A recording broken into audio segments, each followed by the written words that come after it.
Depois de 3 meses sem episódios, o rei dos animes finalmente voltou. E logo no começo, o Shanks já vai mostrar o que acontece com quem mexe com o bando de um imperador dos mares. Então se prepara, porque os Chapéus de Palha vão finalmente chegar em Elbaf, a ilha dos guerreiros gigantes. O episódio começa com o Luffy e o Usopp gritando pra continuar em frente, porque eles finalmente estão indo pra tão aguardada Elbaf, a ilha dos anões. Eles lembram de quando ainda estavam lá no Going Merry e decidiram que um dia iam pra lá. E agora esse sonho tá finalmente se realizando. Depois de sair de Egghead, eles continuaram com um banquete saboroso. O Kashi e o Emo contam que depois de sair de Water 7, eles foram até Little Garden pra visitar os chefes depois de um século. E quando chegaram lá, eles estavam lutando com as próprias mãos, saindo na maior porradaria sincera. O Luffy não entendeu nada, já que eles tinham armas gigantes, mas o Brog conta que elas quebraram por algum motivo. Nem deve ser porque eles usaram elas todos os dias por 100 anos não, né? Ou seja, se eles tiveram uma luta por dia, quer dizer que só em Little Garden eles já tiveram mais de 36.500 duelos. O Emo pergunta se eles acham que aqueles peso pesado iam morrer só com uma simples lutinha, já que se fosse assim nem seriam dignos de serem os líderes dos guerreiros de Elbaf. O Usopp conta que viu tudo e realmente de cada golpe era fatal, já que se não for um duelo até a morte não tem a menor graça.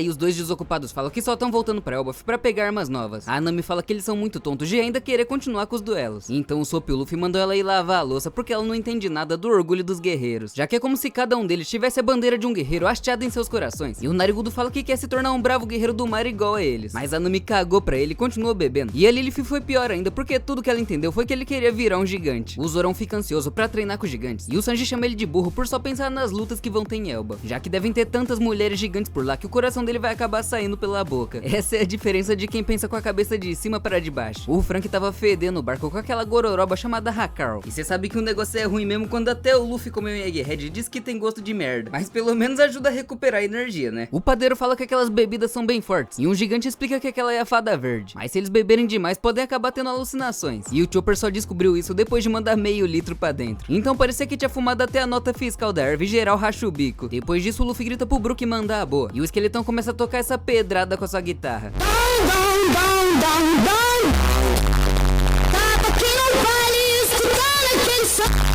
Enquanto isso, na Ilha Gartel, um certo alguém tava prestes a conhecer o inferno. Um mês atrás, a Ilha do Novo Mundo foi invadida pelo Bartolomeu Comedor de Homens. E que nomezinho suspeito, hein? Cê é louco. Esse animal derrotou os bandidos da cidade e tentou forçar todo mundo a comprar uns chaveiros do Chapéus de Palha. E ainda tava fazendo um desconto de 50% pra todo mundo da ilha. Mas os moradores racharam o bico perguntando se ele sabe quem é o líder desse território. E ficou incrédulo quando descobriu que era ninguém menos que Shanks o Ruivo. Mas ele viu isso e cagou completamente pro Yonkou, falando que o Luffy vai ser aquele que vai liderar o mundo. Agora voltando pros dias de hoje, obviamente chegou a hora dele pagar pela cagada que fez. E o imbecil tinha tomado a maior surra da vida dele. O Shanks fala que se permitir isso, vai destruir a credibilidade da bandeira dele, que tá não só nesse, mas em vários territórios. E isso vai colocar seus amigos em perigo. O Dentuço fala que ele tem toda a razão e que foi muito idiota por ter feito isso. Mas o Hongo fala que vão dar uma chance dele se redimir. Entregou um veneno mortal e mandou ele fazer o Luffy do Chapéu de Palha beber dentro de um mês. Isso vai fazer ele se contorcer de agonia e jorrar suco de morango por todos os buracos do corpo. E depois de sofrer muito, vai ter uma morte lenta e dolorosa.